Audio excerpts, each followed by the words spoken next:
Left of the box.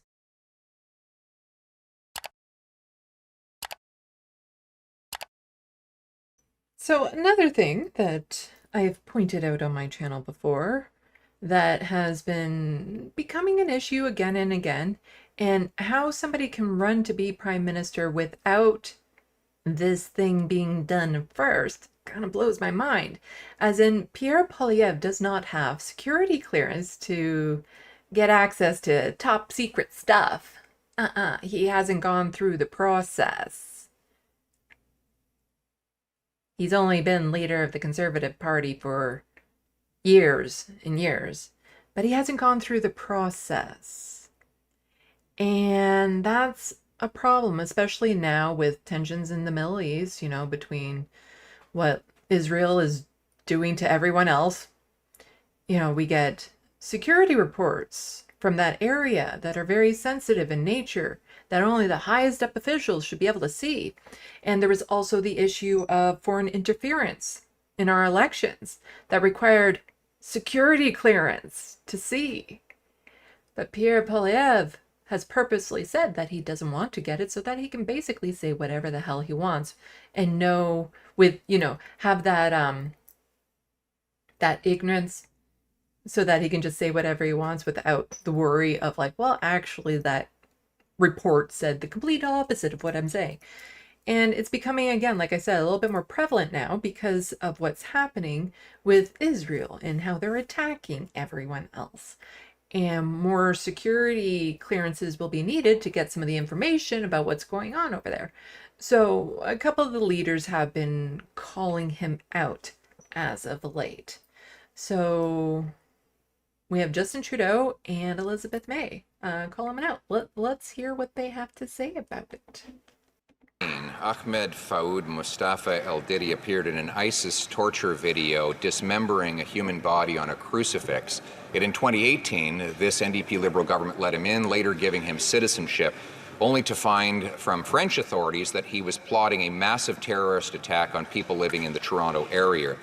Also, this last several weeks, we learned that another potential terrorist gained access as under a student visa to plan an attack on New York City Jews. Why won't the Prime Minister reverse the damage he's done to our borders, secure our country, and stop the terrorism? The Right Honourable Prime Minister. Mr. Speaker, if the Leader of the Opposition was genuinely serious in his concern for national security, he would choose to get the top secret clearance that we have offered him instead of putting forward this little performance.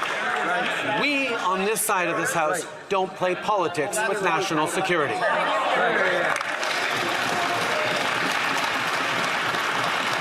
So Justin didn't actually answer the question, but he did bring out, bring up a very good point that security clearance, if Pierre Poilievre was truly concerned about it, he would get the security clearance.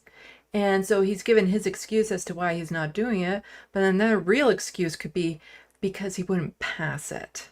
And if he can't pass getting a security clearance, I don't know how he'd be able to stay on as the leader. So to continue on with the story, we have Green Party leader Elizabeth May gave one of the best answers I've seen from a politician in recent memory, and this is coming from JB. Very closely. I think don't autoplay on me.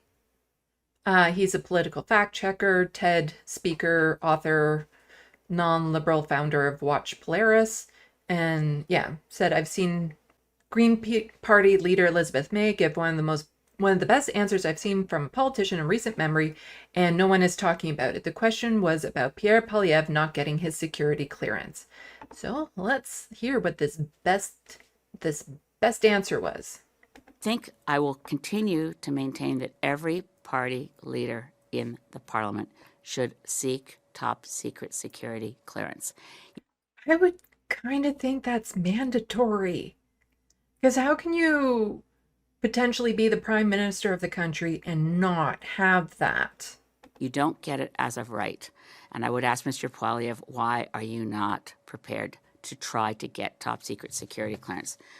What page is it in? This is the public version. I always make sure I've got the public version in front of me, having had the opportunity to read the non-redacted version. But we do know from page 32 of the public version of the Committee on Parliamentarians' National Security and Intelligence Report that there was foreign interference in the Conservative Party leadership race. If I were Mr. Poilievre, I'd want to know, am I beholden to a foreign government? What happened in the Conservative Party leadership race? That is something that I would ask Mr. Poilievre.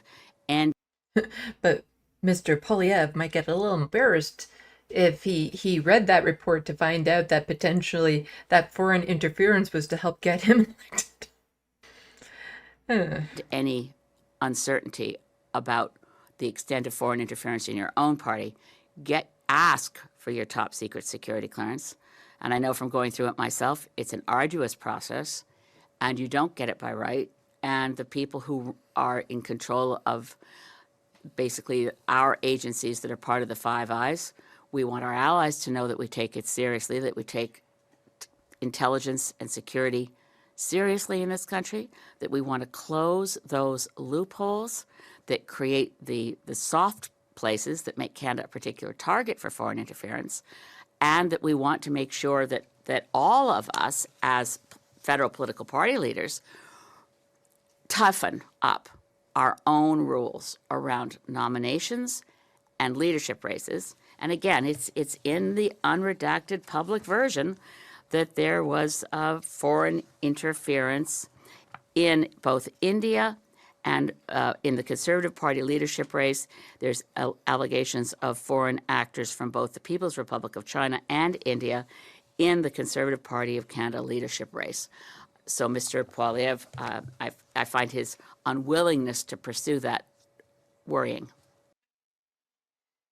Yeah, because if there was foreign interference in the leadership race that he won, that might not look so good on him if he had to read the full report. Now, she has seen the unredacted version, so this could be her way of calling him out without revealing any of the sensitive information, of being like, yeah, they were choosing you to become leader of the Conservative Party. Like, I don't want any foreign interference with elections, regardless of which country and all that sort of stuff. And the fact that we have somebody in a position to become the next Prime Minister of Canada who's refusing to get that clearance, that security clearance, refusing to acknowledge that there could have been foreign interference to get him elected and what that means and what the implications are. How can we as citizens trust him? Like she said, how do we know he's not beholden to some other organizations that kind of helped him get to where he is? Like, it might not have been directly, because right now there was that whole reveal with Russia and influencing influencers, and a lot of people were connecting that to Pierre Poilievre. But as I pointed out, Pierre has been pro-Ukraine on publicly and things of that sort. And so he's not directly being influenced by Russia. But what's happening is the right-wing influencers are doing Russia's bidding. But then Pierre Poilievre is doing the bidding of those right-wingers. So he's kind of indirectly being influenced by Russia without him even knowing. Like, it's just, that's how pathetic he is. He's like a NCP of politics that could potentially become the next Prime Minister of Canada.